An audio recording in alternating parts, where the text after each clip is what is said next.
first of all, let me assert my firm belief that the only thing we have to fear is fear itself.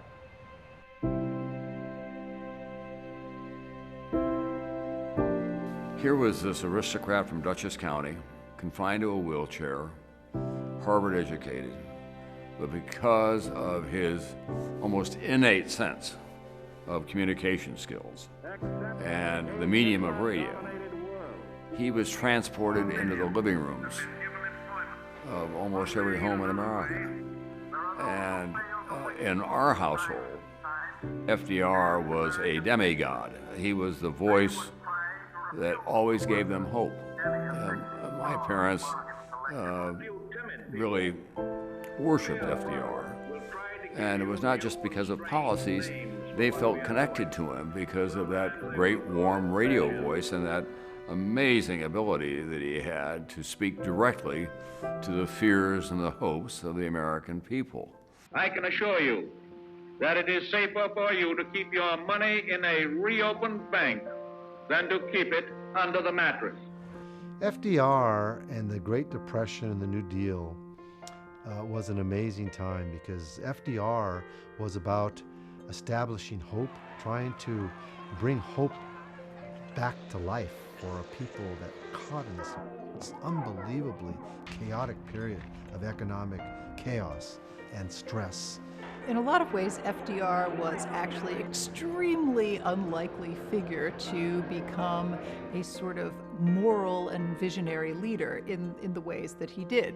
Now, I think there's a great myth of FDR that he came into office, the country rallied around him, and the Depression was eventually solved. Now, that's not true. FDR was hated passionately by large portions of the population, and yet he did something really significant in those first months. First of all, he acted, and he acted in significant ways, and he came in saying, we can whip this thing, and whether or not he quite did it in those first months, he brought dramatic new ideas to the table and really did upend a lot of assumptions and make the idea that change really was possible a reality in many ways.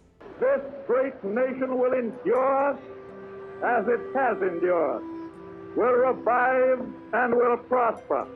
Anytime we examine the New Deal, the legislation that FDR initiated as swiftly as he took the oath of office, you have to put it in the context of what had come before. We'd had a run of Republican pro-business presidents of the United States. Herbert Hoover was one of them, Cal Coolidge was another one, obviously.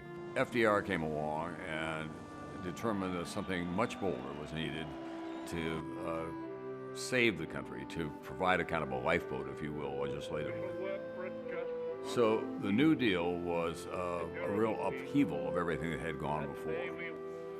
And interestingly, the Republicans in Congress were willing to go along because the country was in such desperate shape. The idea of Social Security or public works programs, the WPA, the various other agricultural programs, which became critically important to the restoration of American agriculture and the modernization of it. The Republicans were willing to try anything at that point because we were on the precipice. The entire country could have gone down, and almost did, from an economic point of view.